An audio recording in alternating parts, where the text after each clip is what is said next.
Welcome to All Things Cardio-Oncology. My name is Steve Caselli. I'm the Executive Director of ICOS.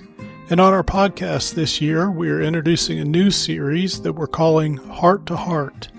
In this series, we'll be speaking with patients and the healthcare providers who treat them. Our hope is that you'll be encouraged and empowered by their stories, whether you are a survivor, a healthcare provider, or a supportive family member or friend. So thanks for joining us on this episode of Heart to Heart.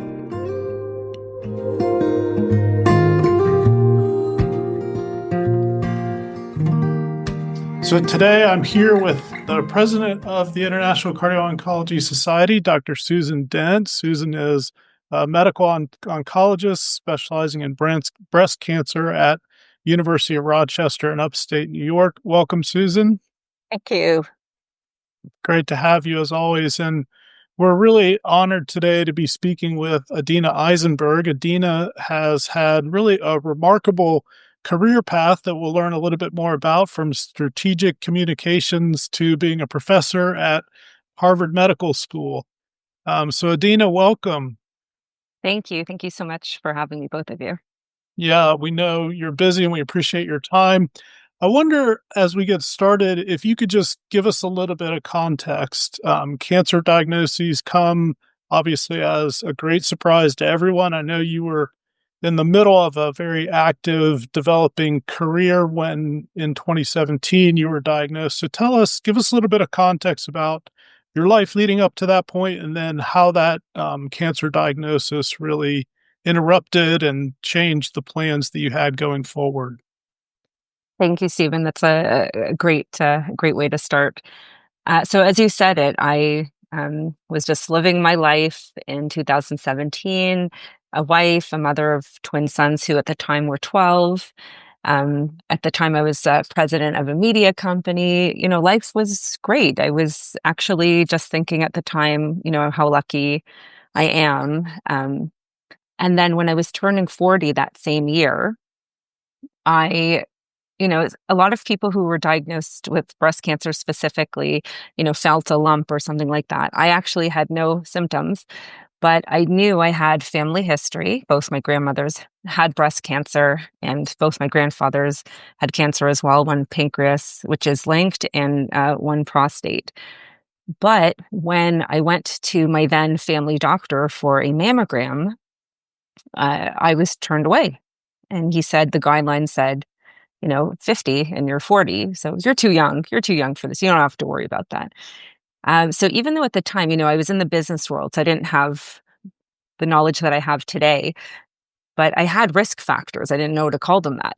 But I said, my family history, being 40 years old, Ashkenaz Jewish, I have a genetic predisposition, I really think I should get screened. And he said, well, do you have any symptoms? I said, no, but I have a bad feeling. He was laughing at me. He's like, that's not a thing. No. Luckily for me, my husband and my sons are New Yorkers. So we sort of had kept up our whole life in New York as well. And I still had my doctor in New York. So I called him and I said, what do you think? And he said, get down here. Of course you need a mammogram with all the obvious. And thank goodness for that, because as soon as I got there, it wasn't actually the mammogram that caught it, because as many of your listeners probably know, at that age, a lot of us have what's called dense breasts, which means it's more difficult for the mammogram to see cancer. But thankfully, the radiologist who saved my life had also done an ultrasound. And I was aware enough to say, I know I have dense breasts, which in 2017 was pretty advanced. So I was lucky that my team had informed me of that. Most people aren't as lucky as me. Anyway, so as soon as she did the ultrasound, she sort of was, using the wand, and she goes, As soon as she made that sound, my whole body relaxed. It's like, okay, you found it. So even though she said, it's probably fine given your young age, etc., I do think we should biopsy it. And of course, the rest is history. So, Adina, that's, really speaks to, I think, some of the challenges that young women face who are diagnosed with breast cancer. And fortunately, since your diagnosis, things are evolving. Even in Canada, the landscape is changing, and the recognition that, women do get breast cancer in their 40s and even younger than that. And so, the importance of understanding the risk factors, including family history. Can you tell us a little bit about your treatment that you had for your cancer and how that impacted your overall health? Absolutely. So, because my diagnosis happened in New York, my treatment actually started there. And luckily, I had access to such healthcare. So, I had surgery first at Mount Sinai in New York. And because of the aggressive nature of my tumor, and of course, as a medical oncologist, you know this terminology very well. I'm triple positive, which means, for those who don't know, is that I also needed a year of an antibody drug called trastuzumab or Herceptin. So as soon as I knew that I would need, a lot of treatment, chemotherapy and radiation and um, tamoxifen, a daily pill, um, my husband's like, okay, we have to go home. Like, we can't stay in New York forever. We have to go back. But truthfully, I really didn't trust healthcare, right? Because the guidelines had been 50, I was 40, and if I didn't have the things I have access to, and this, again, in 2017, I had never heard the term equity in healthcare at the time, but it just didn't seem fair to me that because I have what I have, my kids still had their mom.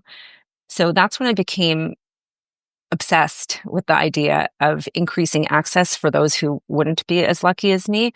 And I spent many years advocating for the breast guidelines to be lowered, which they were both in the US and Canada in the past year to 2 years, down to 40. And importantly, here in Ontario, now women can self-refer, which to me was huge because, my former family doctor who wouldn't send me, that is no longer the case. Whether a doctor wants to send us or not doesn't matter anymore. We can send ourselves. So that to me was really huge. So I went back to Toronto because I had connected with another amazing medical oncologist, Eitan Amir. I actually spoke with him on the phone when I was recovering from surgery in New York. And immediately he was, I could even tell on the phone how smart and capable he was. And I said, okay, I'm going to be in great hands. So actually, that first conversation, I asked Dr. Amir about scalp cooling. So scalp cooling is the technology that I call miracle technology that helps save hair for some of us who are lucky enough to be on a certain drug regimen like I was on, where it freezes the scalp before, during, and after each chemo session and hopefully saves our hair. So when I asked Dr. Amir about that, even in 2017, he was very supportive, which back then, not every doctor would have been supportive. So I'm very, very grateful to him. Anyway, so I came back to Toronto. After the surgery, I had 12 rounds of chemotherapy. Then I had 21 treatments of radiation. And I was doing the 1 year of Herceptin, so that's once every 3 weeks. And then after radiation, I started 5 years of the daily pill tamoxifen. I can tell you my body did not enjoy treatment at all, especially, it's funny because a lot of people, a lot of the doctors assume like, oh, you got through chemo, like, the rest is sort of, I don't want to say easy, but, less difficult. My body really suffered a lot on tamoxifen. So they ended up having to dose reduce because my quality of life was quite poor. So thankfully, Dr. Amir was able to tweak it, and that helped immediately. But back, like, starting, and my heart was checked very regularly because of Herceptin, because there's evidence to show that there could be impact on the heart. Luckily, my New York team, including at Memorial Sloan Kettering, before I connected with the Toronto team, even back in 2017, Jackie Bromberg, the medical oncologist who oversaw me there, was very, very focused on diet and exercise throughout treatment, especially during chemo. And I said to her, I remember I was like, I don't understand. How do you expect me to exercise? I can't move my arm. I just had breast surgery. And she said, well, your legs are fine. So she encouraged me to start spinning. So I bought a spin bike and I did, somewhere between 45 minutes to an hour every day, about 6 days a week during all of treatment, especially chemo, which was really difficult. Some days I would get on the bike, do it, and I would be in bed the rest of the day because I was so exhausted. But she really encouraged me to do it. And then I was followed in Toronto by Dinesh, who I know, Susan, you know well, a cardio-oncologist. And I remember at the end of my treatment, because relatively, my health was pretty good. And I said, wow, I was lucky. He said, well, you increased your luck by diet and exercise. So lucky for me, I had great people taking care of me from the beginning. Having said that, and I was telling Stephen just before we started recording, I'm in my home office right now at the top floor of my home, and we're having a heat wave where I am. And even just walking up this short flight of stairs from my bedroom floor to my top floor, I got out of breath. Even though I can walk, 25,000 steps or do the spin bike for an hour or whatever, definitely all these years later still have heart problems, even though, my heart looks fine on all the imaging. But again, why can't I breathe properly walking up a flight of stairs in the heat? So thank you for sharing that. I think you raise a few good points. Is that as oncologists, we know that it's important to measure the heart function while you're on trastuzumab therapy. Every 3 to 4 months, we usually do an echocardiogram, and even though your values remain within the normal range and you complete your therapy, we often forget the impact of treatment on fatigue and the diminished exercise capacity. And in fact, there has been work looking at that from the group, particularly at Memorial Sloan Kettering, showing the importance of exercise in maintaining functional status and exercise capacity. Because as an oncologist, we often hear women say after completing their breast cancer therapy, but I'm so tired. I'm tired all the time. Yeah. And that's despite, having finished their chemotherapy, and that's despite having normal hemoglobin and all their blood work looks good, but they are so fatigued. So I think we do underestimate the value of functional capacity exercise and the importance of it. And, there was recently a study presented, actually it came out of Canada. I'm so proud. Yay. Presented at ASCO, our annual cancer meeting, the challenge study, which looked at improvement clinical outcomes for patients with colorectal cancer who were prescribed a exercise program. So I think all of this really speaks to the importance of not just considering the treatment for the cancer, but how that impacts the whole individual and how important that is as a survivor for quality of life. It's important to have quantity of life. I think we all want to be cured. But importantly, what does that quality of life look like after completion of your treatment? No, So how do you, absolutely. yeah. So, and I also just wanted to comment on, you're very fortunate to have had two very knowledgeable and strong teams, one in New York, one in Toronto. But what has been your experience in talking to other women who've been through breast cancer treatment and the resources available for those individuals, outside of Toronto and maybe in smaller communities and smaller cities? Yeah, that's a great question. So, yes, I'm extremely fortunate for sure. Um, Even within Toronto, even within the same hospitals in Toronto, the care and the access changes from person to person. And certainly that's true when going outside of urban centers or, in the US when, yeah, of course I was in New York, but if you go to more rural areas, it definitely changes. So what I have noticed over the years is people who don't have the sort of access that I'm lucky enough to have would rely on Facebook groups, social media. Now what's becoming very popular, which is both an opportunity but also scary, is, AI, right? So people are literally asking ChatGPT for medical advice, which again, if somebody can't access, a doctor like Susan Dent, okay, maybe. So the patients that I peer support, I always sort of remind them, look, you're extremely lucky. You have some of the best doctors and nurses on planet Earth taking care of you. Like if you have questions about you, ask them because ChatGPT isn't going to know what's right for you. Having said all of that, specifically a few weeks ago, maybe a month and a half ago at this point, I was at a talk in Toronto at a notable hospital. I won't say which one, but a very notable hospital. And the talk was about AI in oncology. And when I got there, I was shocked because they brought in, a renowned expert from outside of the country to come in.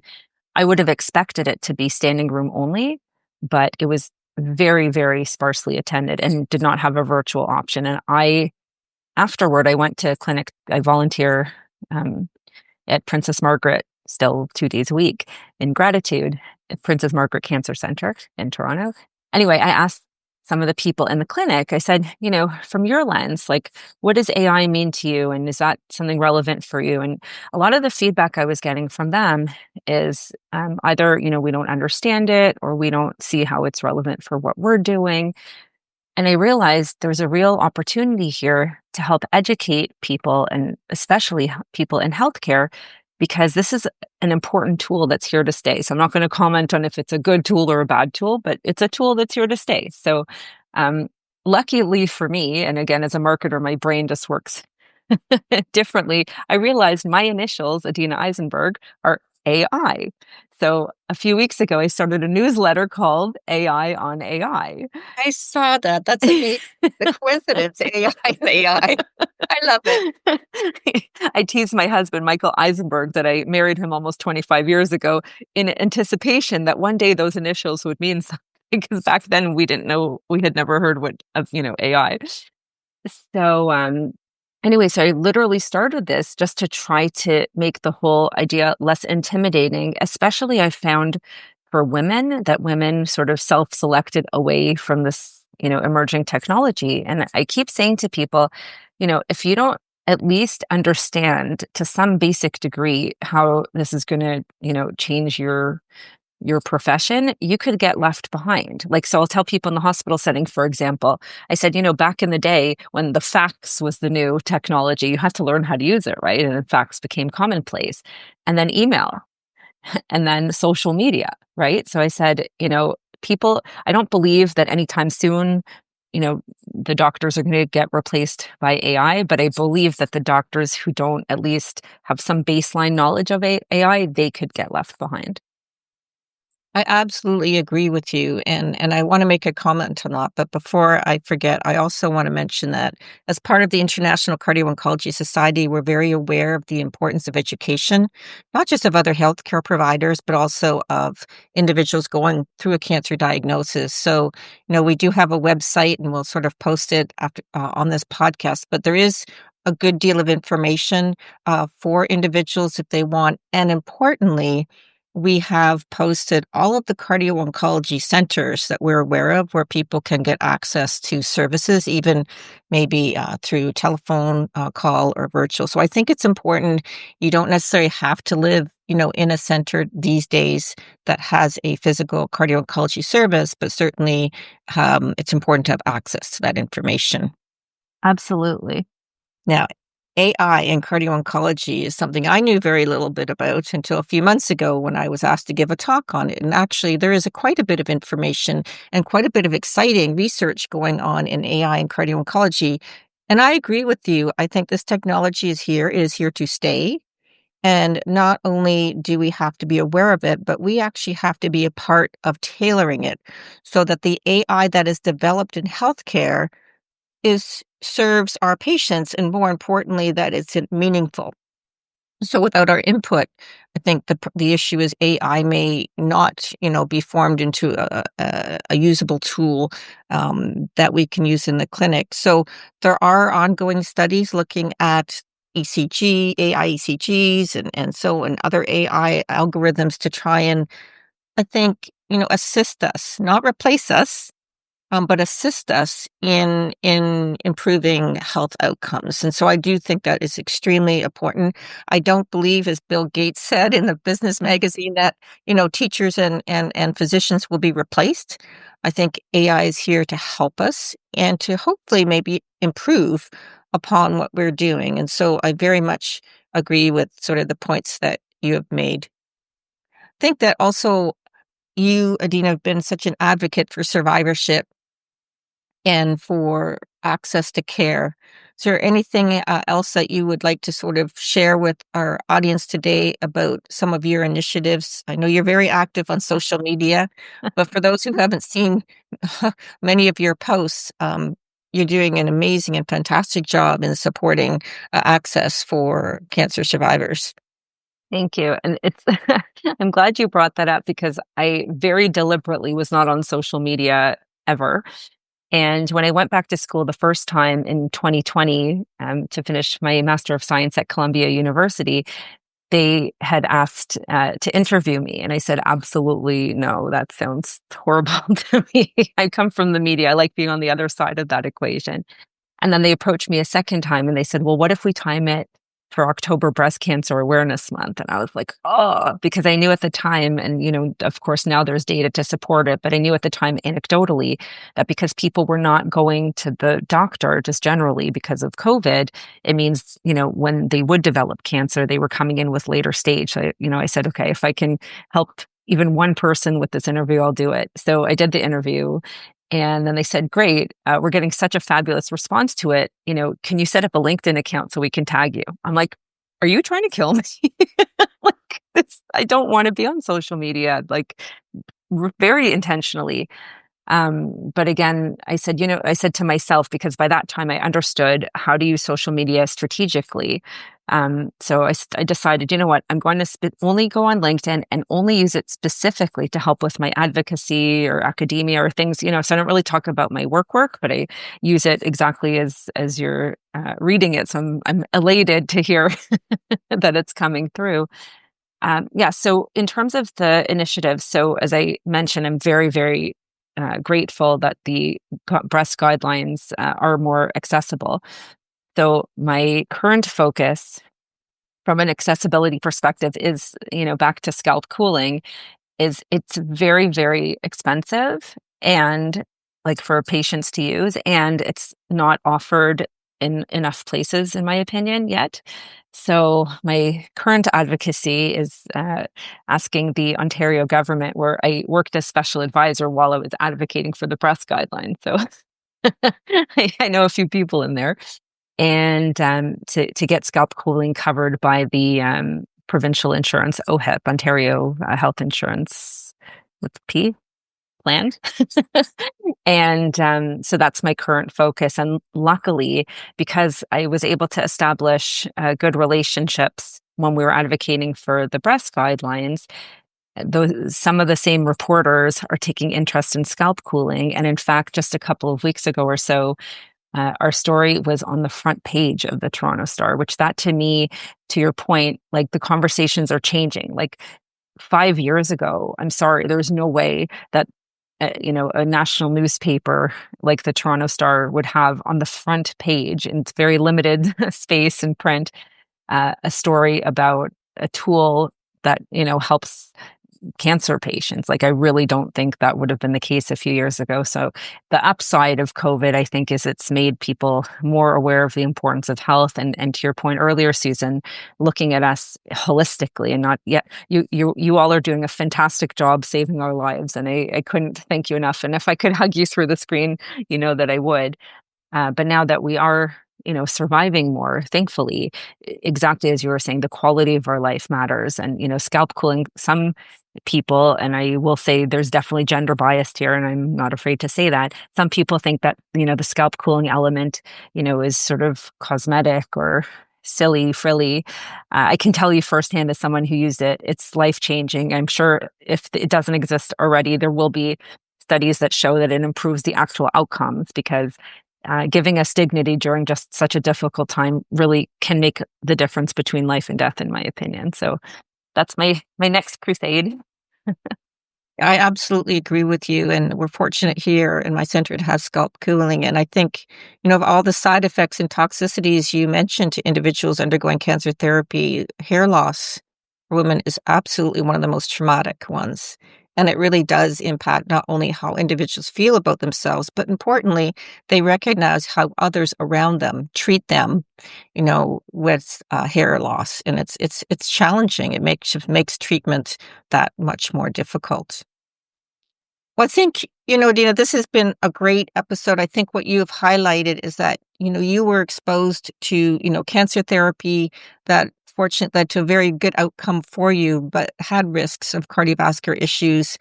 But you were in a center that worked with a collaborative, multidisciplinary team that recognized the importance of lifestyles such as, diet and exercise and how that was part of your treatment.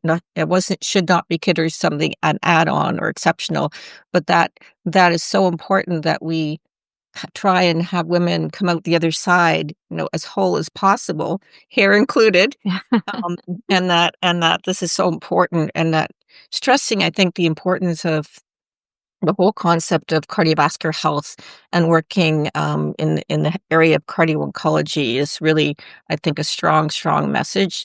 And moving forward, hopefully, we'll continue to engage individuals who have gone through cancer treatment, but also our colleagues, including oncologists, hematologists, pharmacists, nurse practitioners, and so on. Because I think it really is a team-based approach that we need, as you said, need to have a holistic approach for individual patient care. So thank you so much for joining us today, and very thankful for the advocacy that you do. And of course, June is Survivorship Month. I should mention that as well. This is very appropriate. Well, it was actually my 48th birthday earlier in June, or as I like to call it, I turned 8 in my bonus life. So very grateful for this opportunity. Oh, that's wonderful. Wonderful. Thank you. Thank you so much for joining us today. Thank you. Thank you so much to you and to Stephen for this opportunity. Yeah, pleasure to have you. We really appreciate the work you're doing and taking, your own challenges and really turning them into opportunities to serve a lot of people and make their lives better. So thank you for the great work you're doing, and we really appreciate your time. Thank you so much. Thank you for joining us on this episode of Heart to Heart. And if you would like more information about any of the ICOS resources or opportunities, go to ic-os.org. That's ic-os.org for more information.